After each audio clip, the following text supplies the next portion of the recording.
कोणार्क, अपना शहर अपनी बातें। आज या शुभप्रसंगी तुम्ही त्या उद्घाटन झालेलं आहे. खूप मोठं व्यासपीठ इथे डोंबिवलीकरण इतर खेळांसाठी ओपन झालेलं आहे.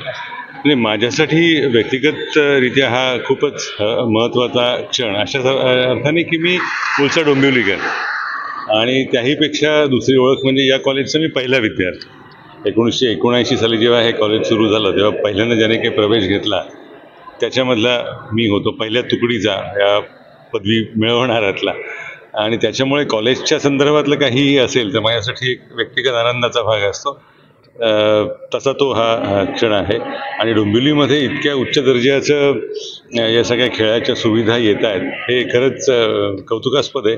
कारण मी डोंबिवली सोडली तेव्हाची डोंबिवली पूर्णपणे वेगळी होती आणि आता ही पुन्हा एकदा डोंबिवलीमध्ये यावं, राहिलं आणि कॉलेजमध्ये प्रवेश घ्यावा अशा पद्धतीचं वातावरण आहे असं म्हणायला हवं. या शहरातल्या शिक्षण क्षेत्रामध्ये पेंढरकरचं नाव आहे हे तुमच्या संस्थेचं.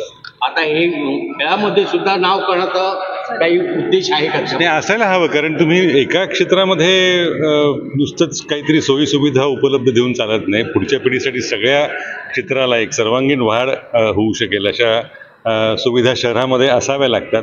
तर शहर हे आपलं वाटतं. म्हणजे एकेकाळी अनेक पिढ्यांनी डोंबिवली सोडण्याचा निर्णय घेतला कारण काहीही नव्हतं अशी एक भावना होती. आता बरंच काही आहे आणि आता त्यामुळे अनेकांना पुन्हा एकदा या शहराची ओढ निर्माण होऊ शकेल.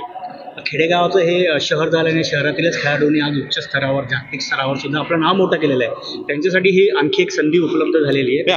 अशा सोयीसुविधा असल्या तरच त्या संधी निर्माण होतात. त्याच्यामुळे या सोयीसुविधेचा फायदा त्यांचा आपल्याला एक 10 वर्षात 15 वर्षात दिसू शकेल. इथले अनेक विद्यार्थी राष्ट्रीय स्तरावरती, आंतरराष्ट्रीय स्तरावरती जातील आणि त्यासाठी या सुविधा असणं आवश्यक आहे. आणि ती अतिशय चांगली घटना आहे डोंबिवली शहरासाठी. डोंबिवलीकरांनी आता जास्तीत जास्त मला असं वाटतं लाभ घ्यायला हवा.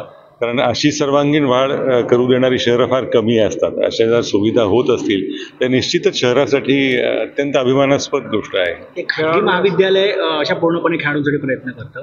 सरकार दरबारी सुद्धा अशाच गोष्टींचा प्रयत्न होणं अत्यंत आवश्यक असतं. आणि सरकार काय करू शकतं हेच मुळात अविश्वसनीय आहे. सरकार चालवलं तरी पुरेसं आहे, खड्डे बुजवले रस्त्यावरती तरी पुरेसं आहे. हे सगळं खाजगी सहभागातूनच होणं अपेक्षित असतं आणि त्यासाठी चांगल्या ज्यांना या शहरावरती प्रेम आहे, जे कुठल्या शहरामध्ये असतील, डॉक्टर रावांसारखी कुटुंबीय असतील की त्यांची पहिली पिढी इथे होती आणि पुढच्या पिढीलाही असं करावं असं वाटतं. आणि सरकार हे करू शकत नाही. सरकार चालवायलाही वेळ नसतो आणि ऊर्जा नसते. त्याच्यामुळे या सामान्य विद्यार्थ्यांसाठी काय म्हणजे सुविधा असेल इकडे? हे कसं आहे, ते सुविधा असणंच हे महत्त्वाचं आहे. तर तुम्ही त्या सुविधांचा वापर कसा करून घेऊ शकतात त्याच्यावरती त्या सुविधांचं चांगलं वाईट असणं अवलंबून असतं. त्याच्यामुळे सुविधा एकदा निर्माण झाल्या की त्याचा जास्तीत जास्त वापर आपल्याला कसा करता येईल याचा विचार आता त्या मुलांच्या आणि मुलांच्या पालकांनी करणं गरजेचं आहे. मला असं प्रामाणिकपणे वाटतं शिक्षण क्षेत्राला सगळ्यात मोठं कुठलं आव्हान सध्या असेल ना तर ते पालक नावाच्या संस्थेचं आहे.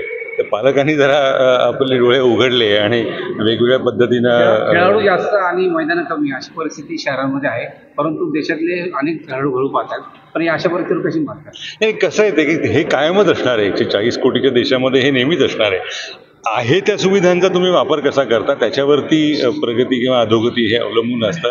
संधी नाही, सोयीसुविधा नाहीत या गोष्टींना काही अर्थ नसतो. ह्या नकारात्मक गोष्टी ह्या तुम्हाला कधीही सांगता येण्यासाठी असतात. ज्यांना काही करायचं नसतं त्यांच्यासाठी हा बहाणा असतो. पण या सुविधांचा वापर करून आहे त्या परिस्थितीमध्ये अनेक गोष्टी करता येऊ शकतात. मी